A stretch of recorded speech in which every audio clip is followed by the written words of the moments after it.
Audio check వస్తుందన్న mic. Media మిత్రులందరికీ నమస్కారం.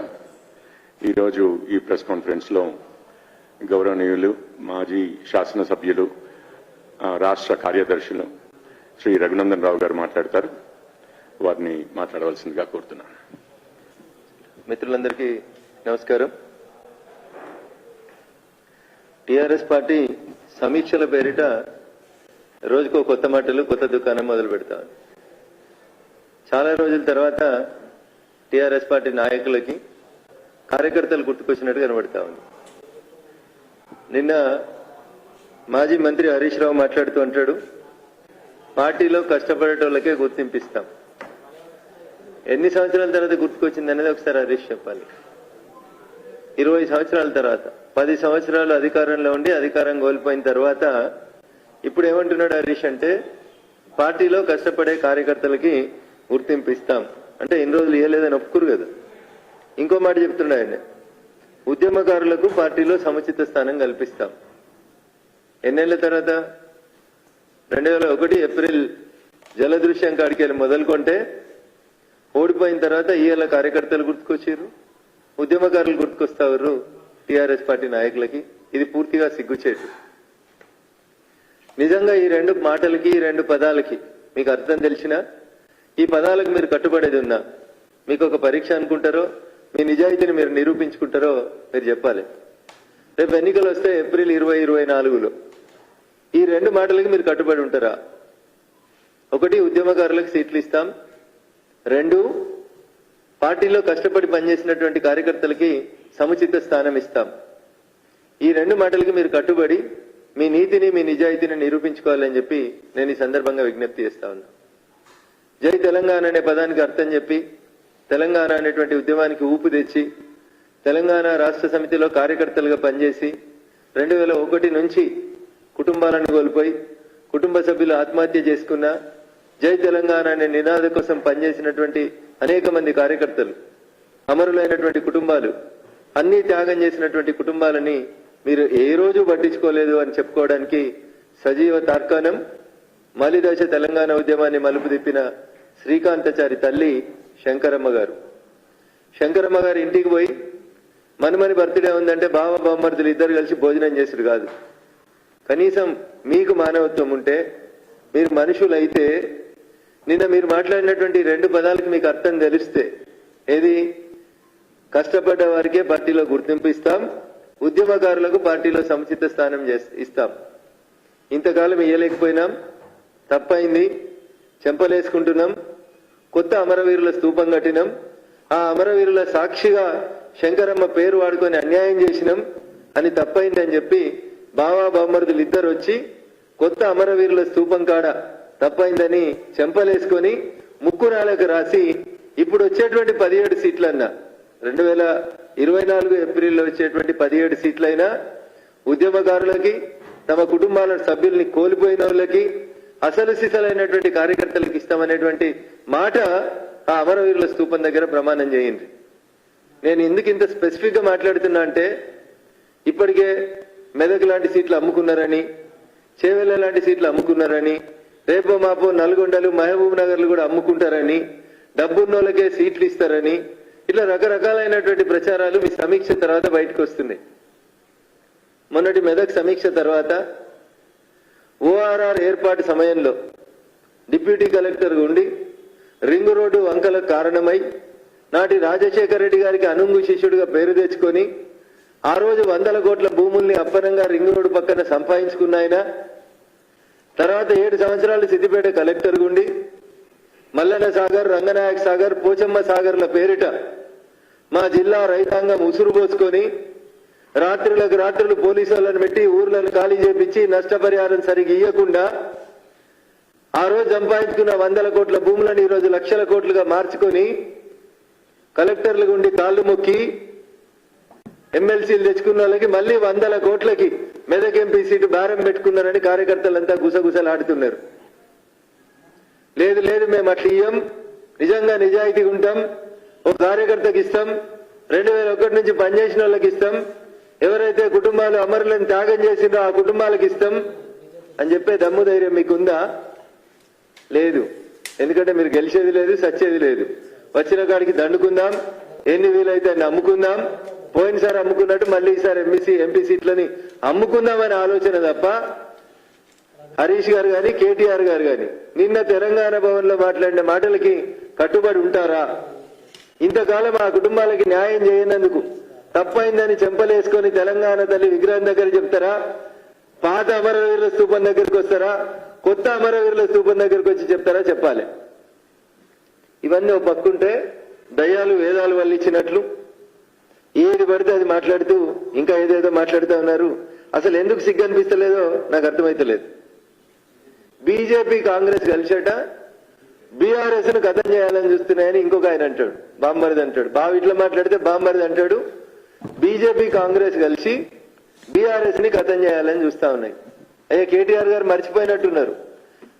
ఎన్నికల ప్రచార సందర్భంగా ఈ దేశ ప్రధానమంత్రి సాక్షాత్తు నరేంద్ర మోడీ గారు నిజామాబాద్ లో జరిగినటువంటి ఒక బహిరంగ సభలో మీ నాయన ఢిల్లీకి వచ్చి నరేంద్ర మోడీ గారిని ప్రధానమంత్రి హోదాలో కలిసి నేను నా కొడుకును ముఖ్యమంత్రి చేద్దామనుకుంటున్నా, మీ ఆశీస్సులు ఉండాలని అడిగితే అది కాదు, కుదరదు అని చెప్పి మీకు మాకు పొంతన ఏది కుదరదని ఖరాఖండిగా చెప్పి పంపించినా అని చెప్పి నరేంద్ర మోడీ గారు సాక్షాత్తు బయటి ప్రపంచానికి చెప్పిన తర్వాత ఇంకా మీకు మాకు పొత్తేంది, మీరు మమ్మల్ని బదనాం చేసుడు ఏముంది? అసలు కాంగ్రెస్ భారతీయ జనతా పార్టీ ఈ రెండు కూడా సిద్ధాంతపరంగా దేశవ్యాప్తంగా రెండు విభిన్నమైనటువంటి పార్టీలు. ఇద్దరి ఆలోచనలు వేరువేరుగా ఉంటాయి. మేం ప్రపంచంలో ఉన్నటువంటి హిందూ బంధువులందరి ఆకాంక్ష రామ మందిరం కట్టాలని మేం కొట్లాడితే రామ మందిరం వద్దని వకీళ్లను పెట్టి కొట్లాడినటువంటి పార్టీ కాంగ్రెస్ పార్టీ. ప్రపంచంలో ఉన్నటువంటి ప్రతి ఒక్కరు రామ మందిర నిర్మాణాన్ని, రామ మందిరంలో నిన్న జరిగిన విగ్రహ ప్రాణ ప్రతిష్ఠ కార్యక్రమాన్ని ప్రపంచమంతా ఉత్కంఠతో ఎదురు చూస్తే ఈ దేశంలో ఉండి ఆ కార్యక్రమానికి రానటువంటి party Congress party. Congress BJP రెండు కలిసేట బీఆర్ఎస్ ని కథం చేస్తాయట. అన్న వ్యక్తులు అనుకుంటే పార్టీలు కథం కావన్నా. అసెంబ్లీ ఎన్నికలలో మిమ్మల్ని కథం చేయాలని తెలంగాణ ప్రజలు అనుకున్నారు, మిమ్మల్ని కథం చేసిర్రు. మీ నాయన రవీంద్ర భారతిలో ఏదో పేపర్లను టీవీలని 5 కిలోమీటర్ల లోపల బొంద పెడతామని చెప్పింది కదా, అట్లా తెలంగాణ సమాజం మిమ్మల్ని అసెంబ్లీ ఎన్నికలలో బొంద పెట్టింది. రేపు పార్లమెంట్ ఎన్నికలలో మళ్ళీ చెప్తున్నా, you will be a big zero. మీరు ఎవరితో పొత్తు పెట్టుకుందామని ప్రయత్నం చేసినా మీకోసం ఎవరు తలుపులు తీయరు. భారతీయ జనతా పార్టీ పొరపాటున కూడా మీ ఛాయల్ని దగ్గరికి రానియదు.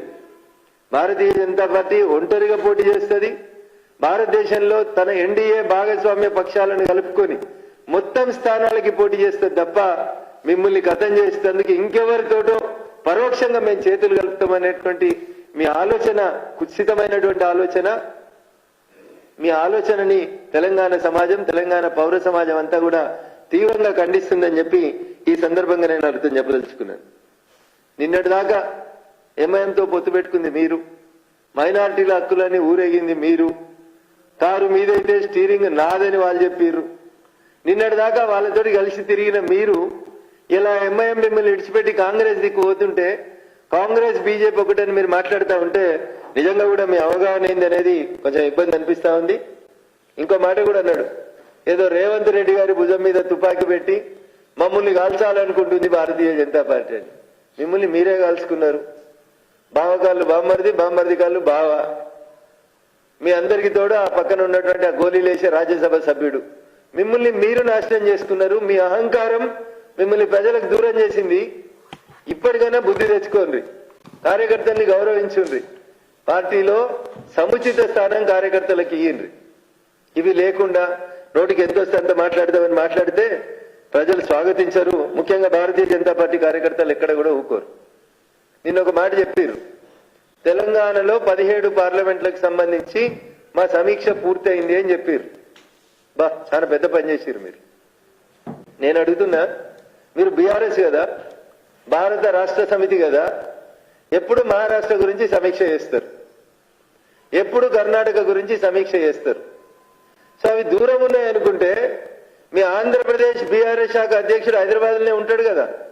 అప్పనంగా మియాపూర్లో భూములు అంటగట్టి ఒకరిని ఆంధ్రప్రదేశ్ బీఆర్ఎస్ అధ్యక్షుని వేసిరు కదా.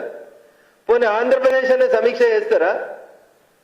కర్ణాటక మహారాష్ట్ర దూరం అయితే సమీక్ష శాత కాకపోవచ్చు కానీ ఆంధ్రప్రదేశ్ బీఆర్ఎస్ అధ్యక్షుడు హైదరాబాద్ లోనే ఉంటాడు కదా, ఆంధ్రప్రదేశ్ గురించి సమీక్ష చేసుకునే ధైర్యం ఉందా మీకు? ఆయన ఎవరిలో ఇంకో అన్న కొడుకున్న తమ్ముని కొడుకున్న మహారాష్ట్రకి ఇన్ఛార్జి పెట్టిరు కదా, ఆయనను పిలిచి సమీక్ష చేస్తారా? అసలు ఉన్నారా మీరు? మీ బీఆర్ఎస్ ఉంటుందా? మీ బీఆర్ఎస్ ని ప్రజలు ఏమన్నా ఇచ్చేసుకుంటారా? ఒక్కసారి మీరు ఆలోచించుకోవాల్సినటువంటి అవసరం ఉంది. కాబట్టి నోరు ఉంది కదా అని ఏది పడితే అది మాట్లాడతాం, ఎవరి గురించి అయినా మాట్లాడతాం అని అంటే దయాలు వేదాలు వల్లించినట్లు ఉంటాయి. అసలు మీ ఇంట్లో ఏం జరుగుతుంది, మీ పార్టీలో ఏం జరుగుతుంది, అసలు మీ సమీక్షల సారాంశం ఏందనేది ఒకసారి మీరు ఆలోచించుకోండి. కార్యకర్తలు ఏం చెప్పారు? ఇప్పుడు గుర్తుకొచ్చిర్రా మీ కార్యకర్తలను అడిగారు? రఘునందన్ అడగలే. సమీక్ష చేస్తుంటే తలుపులు పెట్టి సెల్ ఫోన్లు పక్కన పెట్టి మీడియా రానియక సమీక్ష చేసుకుంటుంటే కార్యకర్తలంతా తిరగబడి అడిగిండ్రు, 10 ఏళ్ల తర్వాత ఇయ్యాల యాదికొచ్చిర్రా మీ కర్తలని? ఇప్పుడన్నా బుద్ధి తెచ్చుకోర్రి, ఇప్పుడన్నా సీట్లు అమ్ముకోకుండ్రి. కలెక్టర్లకి, ఎమ్మెల్సీలకి, కాలేజీలు పెట్టుకున్న వాళ్ళకి, డీమ్డ్ యూనివర్సిటీలు పెట్టుకున్న వాళ్ళకి, 100 కోట్లు ఉన్న వాళ్ళకి బీఫాములు అమ్ముకునే మీ పార్టీ మిమ్మల్ని మేం గతం చేసినది. తెలంగాణ సమాజమే మిమ్మల్ని చీదరించుకుంటుంది, చీత్కరించుకుంటుంది. మీ డబ్బు యావని చూసి సిగ్గుపడుతుంది తెలంగాణ సమాజం. అందుకని దయాలు వేదాలు వల్లించినట్టు అనవసరమైనటువంటి విషయాలు చెప్పకుంది. నేను నా లాస్ట్ ప్రెస్ మీట్ లో అడిగిన, నిజంగా మీకు చేతనైతే మీరు 5గురు పోటీ చేయండి, మిగతా 12 సీట్లు కార్యకర్తలకు ఇయ్యండి. మీరు చెప్తారు కదా ఏదో పార్లమెంట్ లో మేము కొట్లాడతాం, బీఆర్ఎస్ ఉంటేనే అసలు తెలంగాణ బతుకుతుందని. ఒకసారి మీరు 5గురు వచ్చి పోటీ చేయండి. ఎవరు కాకులు ఎవరు హంసలో తెలంగాణ సమాజం ఇప్పటికే ఒకసారి తీర్పిచ్చింది, భవిష్యత్తులో తీర్పిస్తుంది.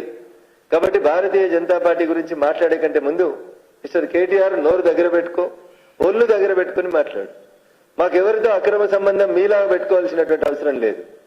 మాకు ఎన్డీఏ భాగస్వామ్య పక్షాలు ఉన్నాయి, మాకు ఒక పార్లమెంటరీ పార్టీ బోర్డు ఉంటుంది. దాని నిర్ణయం ప్రకారం భారతీయ జనతా పార్టీ బీఫాములు ఇస్తుంది, పోటీ చేస్తుంది. కాశ్మీర్ నుంచి కన్యాకుమారి దాకా మా ఎన్డీఏ కూటమి అఫీషియల్ గా చెప్పి పోటీ చేస్తుంది తప్ప మీలాగా ఆగమాగమై పిచ్చి పిచ్చి చేసుకునేటువంటి కార్యక్రమాలు మాకు అవసరం లేదు. ఇంతకు ఆఖరిగా కవితమ్మ అనేటి ఆమెకు సీట్ ఇస్తారా ఇయ్యారా? కవిత మీ పార్టీలు ఉందా లేదా? కవితను పక్కన పెట్టిరా, ఎందుకంటే మళ్ళా కొత్త దుకాణం పెట్టుకొని తిరుగుతుంది భారత జాగృత సమితి అని. అందుకని చెప్పి మళ్ళా అసలు ఏంది మీ సంగతి ఏందనేది ముందుగా మీరు తెలుసుకొని ఎవరైనా మిగిలిన ఒకరిద్దరు కార్యకర్తలన్నా కాపాడుకోరు. నల్గొండ సీటు పాపంగా బండా నరేందర్ రెడ్డి అని నేను ఉన్నప్పుడు ఉండే జిల్లా అధ్యక్షుడు, గసంటోళ్ళకి ఇరి కార్యకర్తలని కావాలని అంటారు. భువనగిరి సీటుగా శంకరమ్మ లాంటి వాళ్ళకి ఇయ్యి, సిద్దిపేట సీటు ఎర్రోల సీన్ లాంటి వాళ్ళకి ఇయ్యి. మీకు యాదికి లేవని పేర్లు యాద్ చెప్తున్నా. వాళ్ళు ఉన్నారా మీ పార్టీలో లేరా? ఆయన భావ గ్రూప్, ఆయన బామ్మర్ది గ్రూప్ అని కార్యకర్తలు చంపకుర్రి. చెప్పమంటే 17 సీట్లలో 2001 నుంచి పనిచేసిన వాళ్ళ పేర్లు చెప్పగలుగుతా నేను. మీరు మర్చిపోయింటారని మచ్చుకు 3 చెప్పిన. బండా నరేందర్ రెడ్డి గారు, శంకరమ్మ, ఎర్రోళ్ళ సీను, ఇట్లాంటి వాళ్ళు చాలా మంది ఉన్నారు కదా. వీళ్ళు కదా కార్యకర్తలు, వీళ్ళు కదా ఉద్యమకారులు. గిసొంటోళ్ళని గుర్తుపెట్టుకోర్రి. రింగ్ రోడ్ అమ్ముకున్న వాళ్ళను, మల్లన్న సాగర్ లో ముంచిన వాళ్ళను, 100 కోట్లను లక్షల కోట్లుగా మార్చిన వాళ్ళను, రింగ్ రోడ్ పక్కన 100 కోట్లు పెట్టి ఎకరాలు కొన్నోళ్లను, గీవులను కాదు క్యాండిడేట్లను పెట్టాల్సింది. మీ పార్టీ గురించి మాట్లాడాల్సిన అవసరం మాకు లేదు. కానీ ఎందుకు మాట్లాడుతున్నాం అంటే కష్టపడే వారికే పార్టీలో గుర్తింపు ఇస్తామని మళ్ళీ మొసలి కన్నీరు గారుస్తారు కదా, దానికైనా ఒకసారి మళ్ళీ మీకు రిమైండ్ చేద్దామని. ఇంకో మాట నాకు సిగ్గు అనిపించింది, ఉద్యమకారులకు పార్టీలో సముచిత స్థానం కల్పిస్తాం. ఈ 2 మాటల్ని నిజంగా మీరిద్దరు చెప్పలేసుకోవాలని చెప్పి నేను తెలంగాణ సమాజం పక్షాన డిమాండ్ చేస్తున్నా, అమరవీరుల కుటుంబాల పక్షాన డిమాండ్ చేస్తా ఉన్నా. మాకు మీలాగా చిల్లర రాజకీయం, సాటి మాటకు రాజకీయం చేయాల్సినటువంటి అవసరం లేదు. బరాబరి ఏదైనా నిజాయితీగా ఉంటాం, నీతిగా ఉంటాం, చెప్పి చేస్తామని చెప్పి ఈ సందర్భంగా తెలియజేస్తూ, ఇంకొకసారి భారతీయ జనతా పార్టీ గురించి అవాకులు చవాకులు వెళితే ఖచ్చితంగా పార్లమెంట్ ఎన్నికలలో మిమ్మల్ని 0కే కన్ఫైన్ చేస్తామని చెప్పి మరొకసారి ఈ సందర్భంగా బావబామరుదులు ఇద్దరికి కూడా హెచ్చరికలు జారీ చేస్తా ఉన్నా. Thank you.